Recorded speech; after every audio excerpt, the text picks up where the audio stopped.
নমস্কার বন্ধুরা, আশা করি সকলে খুব ভালো আছো। আমিও খুব ভালো আছি। সবাইকে স্বাগত আমার কিচেন স্টোরিতে। আজ আমি বানিয়ে দেখাবো তালের বড়া। তার জন্য আমি দুটো বড় বড় তাল নিয়েছি। তালগুলো দেখো একদম কালো কুচকুচে। তালটা আমি ভালোভাবে সেঁকে নিয়েছি। এবার আমি আর ছাঁকনির সাহায্যে আবার একটু ছেঁকে নেব, যাতে এক্সট্রা যে নোংরাটা থাকে সেটা না থাকে। তালটা আমার ছাঁকা হয়ে গেছে। এবার আমি দিয়ে দিচ্ছি আটা। 3 বাটি, মাঝারি সাইজের বাটি 3 বাটি আটা দিলাম।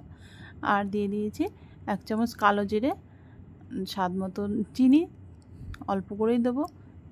এবার দেবো একটা নারকেল কুড়োনো, একটা নারকেল আমি কুড়িয়ে রেখেছিলাম, সেটা আমি দিয়ে দিচ্ছি। এবার আমি দিয়ে দেবো স্বাদ মতন লবণ।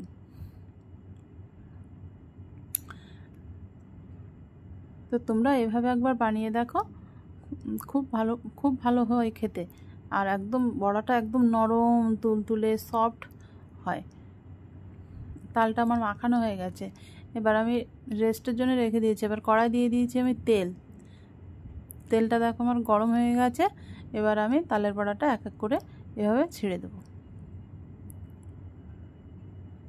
তোমরা কিন্তু চাইলে এর থেকে একটু বড়ও করতে পারো। আমি কিন্তু ছোট ছোটই বানাচ্ছি, বেশ ভালো লাগে, দেখতেও ভালো লাগে। আর আমার ভিডিওটা যদি ভালো লেগে থাকে তাহলে একটা কমেন্ট করে দিও। এভাবে এক এক করে আমি তালের বড়াগুলো সব ছেড়ে দেবো। তোমরা কিন্তু এভাবে একবার ট্রাই করবে, খুব ভালো হয়েছিল, খুব ভালো হয় খেতে। আমি এভাবেই বানাই, তো ভাবলাম তোমাদের সাথে একটু শেয়ার করি। তালের বড়াগুলো এবার এভাবে দিয়ে দিয়েছি, সবগুলো প্রায় দেওয়া হয়ে গেছে।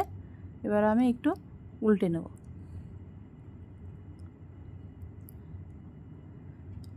আমি এবার একটু উল্টে নেব।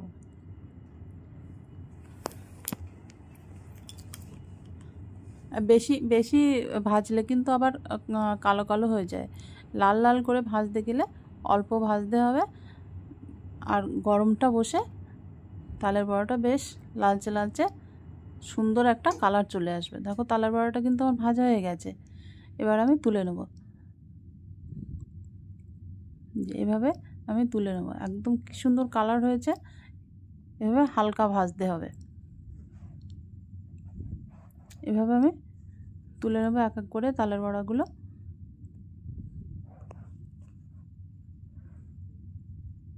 তালের বড়াগুলো আমার ভাজা হয়ে গেছে। দেখো একদম নরম তুলতুলে, একদম সফট হয়েছিল, খুব সুন্দর হয়েছিল খেতে। তো তোমরা একবার এভাবে